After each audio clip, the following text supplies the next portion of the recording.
Jesus said, as we just read in today's gospel, Matthew chapter 10, verse 40, "Whoever welcomes you welcomes me. And whoever welcomes me welcomes the one who sent me." A natural question arises here: who does Jesus mean by you? If we didn't have that clue in the celebrate this morning, we wouldn't know. We wouldn't know to whom is Jesus speaking when he says these words. Context is everything. It's everything. In our lectionary, sometimes the way it's divided doesn't include the context for us. But what Jesus said in this 40th verse is determined by what he had said beforehand. And last Sunday's Gospel lesson gave us some of that background, the context. And there Jesus spoke of the sparrows, who, if one of those should fall to the earth, it does not do so without the knowledge of his Father in heaven. And that context was folded into a yet larger one, where Jesus is telling his disciples, now we know that that's to whom he is speaking. He's speaking to you, he's speaking to me. And he says, Jesus telling his disciples, not to fear. Well, what or whom are they to fear? The answer to that question becomes, from an even larger context, the whole chapter 10 of Matthew. It becomes clear there that Jesus is talking in a way that he's preparing his disciples to go out. He's preparing his disciples to go out and spread the word, the gospel. They've been prepared. They know what he has said. They know what the word is. And now he is sending them to go out alone, that is, without him. And he says to them, there will be some who will welcome you and welcome the message of the gospel.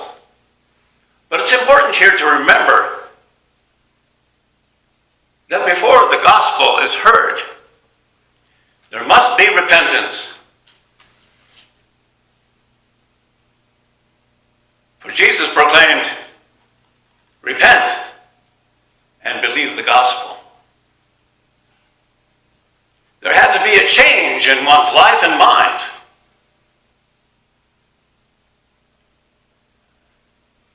And then the ground is prepared for the reception of the gospel. There will be some who will welcome you, and there will be some who will not welcome you. Thus does Jesus say, whoever welcomes you welcomes me, and whoever welcomes me welcomes the one who sent me. And Jesus then goes on to describe how we should act towards those who welcome us. That is, they welcome the gospel and the message to repent and believe the gospel. How should we act towards those who welcome that? They are to be invited in.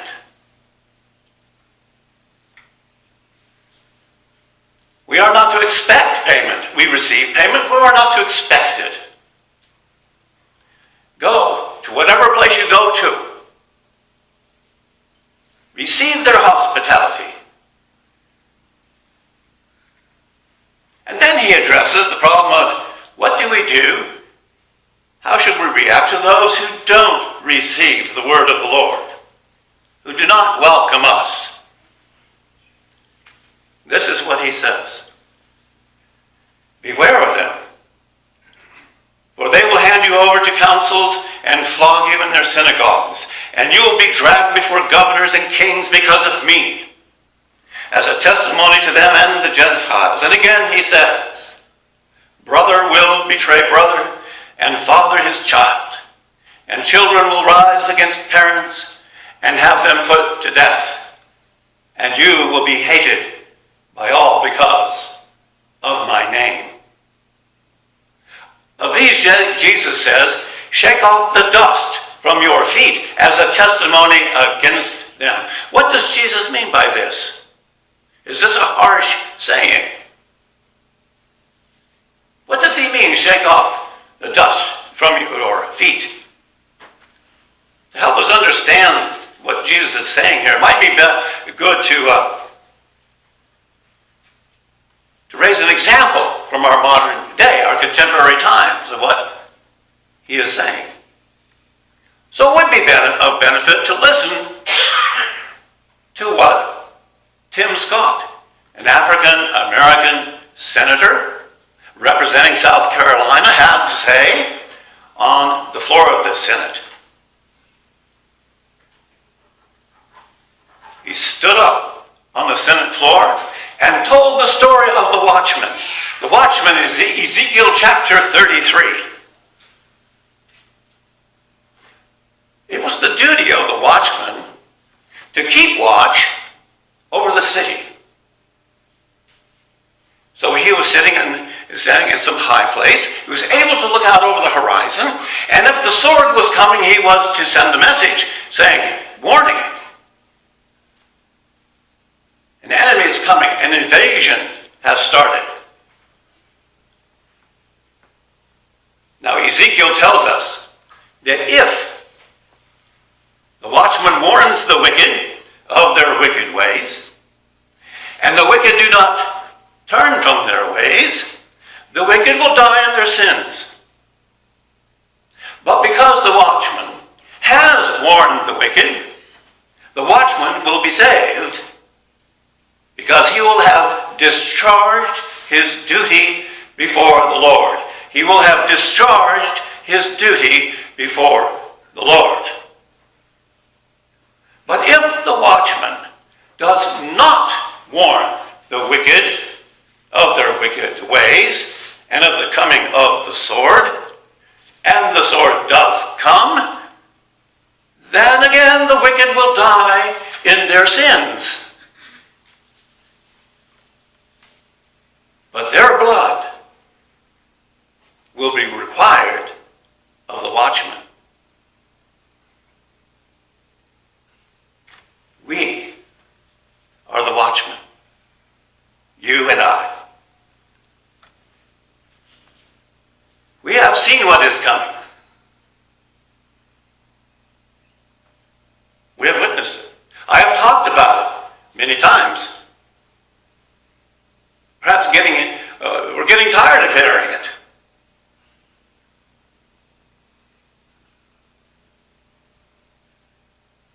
But you and I are the watchmen. And we must know what we see. We must interpret it and then speak it. We must not lose our voice, but speak it.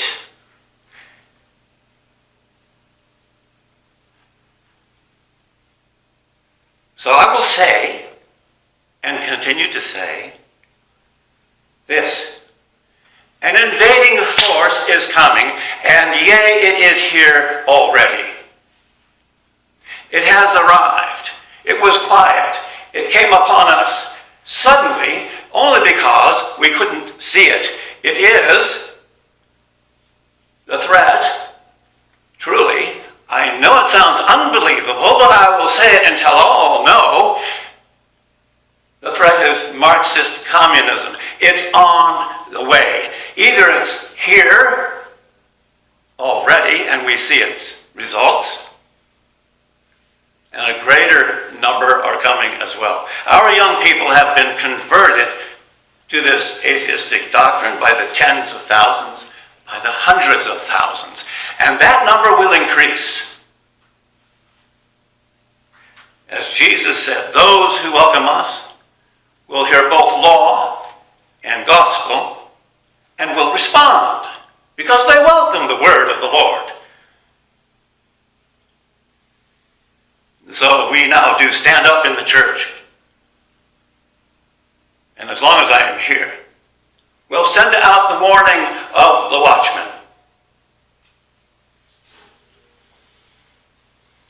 put out the warning to the watchman, and we also shall bear witness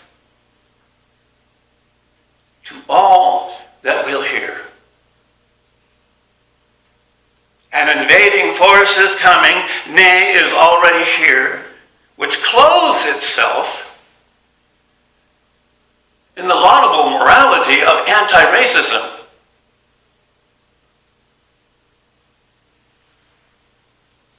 But has designs on this nation to turn it into a communist society. Believe me, that is what's happening. You don't have to actually believe me. You can find it yourself. I just found it this weekend. Again. And I'll put that into the video edition that will be coming out of this sermon.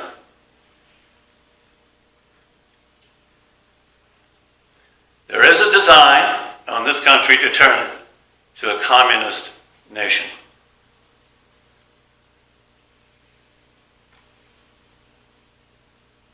You've heard me speak about Antifa. That's anti-fascist. Sounds good.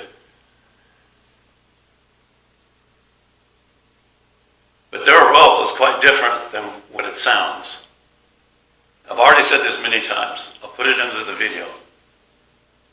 And so now I say,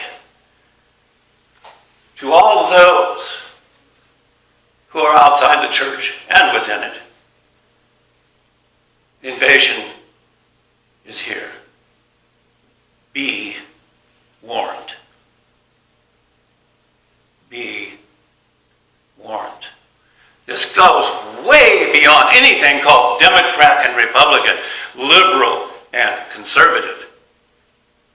For the people that are coming hate both groups. You know I do my research. You'll see it in the video. The world out there can be so confusing. At times, the world does not appear very welcoming of us, the disciples of Christ Jesus. For instance, some of us may be aware that a noted activist has come out just recently and said, we must tear down or destroy the statues of Jesus, particularly the statues of a European or white Jesus should be taken down. All murals, all paintings, all stained glass windows depicting Jesus in such a manner should be taken down as well. If you wanted to know how far it can go, that's where it is. All the magnificent achievements of Michelangelo or Raphael must be destroyed. Now, I think it's important for me, to the best of my ability, and to be as fair as I can, to identify what is not dangerous about this, and to identify also what is very dangerous about this. First, it is well understood that Jesus was a Jew who lived in Judea 2,000 years ago. And it is undisputed that he would have had a darker hue of skin than we here in this church. That is not an issue. Except perhaps among some very extreme groups who, with such views, we do not agree. Some Christians of Asian origin depict Jesus with Asian features. And some Christians in Africa, and thank the Lord, there are millions of them, depict Jesus oftentimes as a black person. It comforts them that more easily identify with Jesus, which is the central message of the gospel, to identify with Christ. It makes it easier for them. It's not an issue. Now, what is an issue, and should be an issue, is that this radical Marxist element, not a Christian-inspired movement, should try to hijack something which began. It began in a beautiful way. That is the reaction. Not the murder, of course, of George Floyd, but to everyone's reaction, which was absolutely the same. We all agreed. We all agreed on it. I don't know a single person that I've talked to, Christian or otherwise, who doesn't agree with that.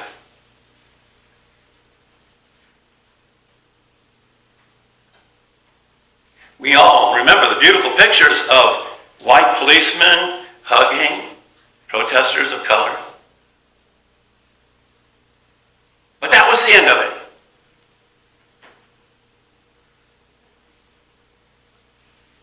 We could have sat down then, and should have sat down then, and drew up reforms that we could all have agreed to. But that was unacceptable to certain violent forces.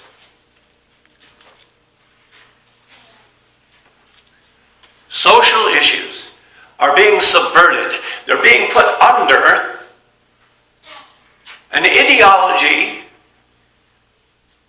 that is being raised above those social issues, and that is Marxist communism.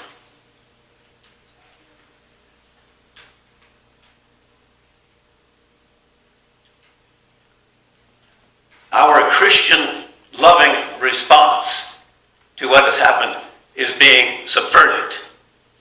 Be warned. Ours is not an ideology or a philosophy. Ours is but a love for Jesus Christ. The fact is, the Bible does not in any place describe what Jesus looked like. There's not a single word on the subject anywhere in the whole New Testament about what Jesus looked like. Ours is a love of Jesus, and it doesn't matter what he looked like.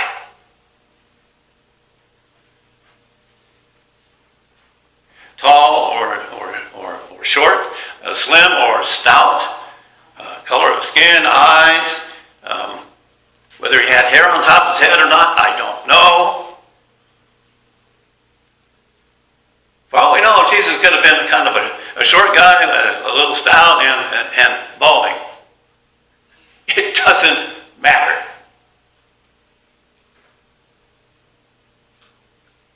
Doesn't matter. We have no description of Jesus Christ. No physical description. Thank God for the inspiration of the Holy Spirit, because we don't need a description.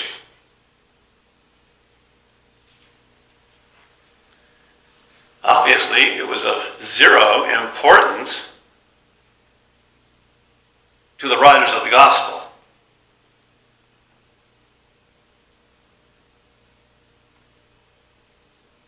Be warned.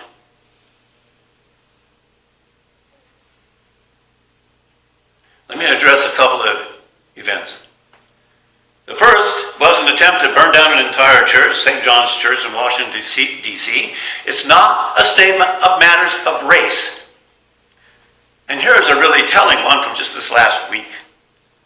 The Stonewall Militant Front in Austin, Texas. Stonewall referring to gay rights, LGBT rights. The Stonewall Militant Front in Austin, Texas, expressly says now on their website that gay and trans rights are not the things they're going to support in their theory. What they've done now is espoused Marxist communism. They say it straight out, and if any of you folks that have lived through World War II, if you were here, you know to take people by their word. When they say X, they don't mean Y, they mean X. Social issues of great importance are being subverted or hijacked from their original good and moral purpose to support straight out an anti-American Marxist ideology on the part of kids, our children, who have been indoctrinated, be warned.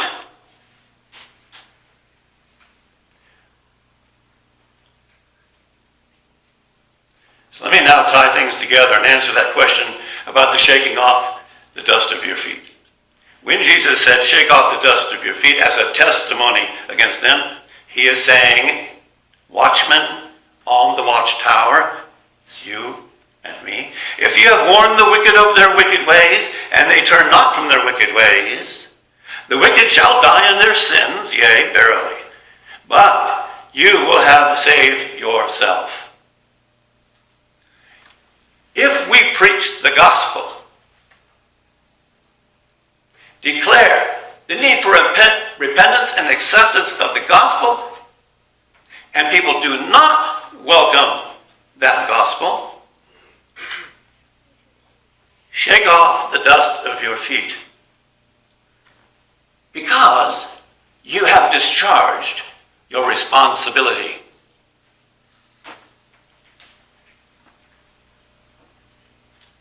And so now, today, and in the past, you and I haven't received any disagreement from the congregation about what we've been saying. You and I, therefore, have discharged our responsibility. I'll put it out on YouTube. People will have heard.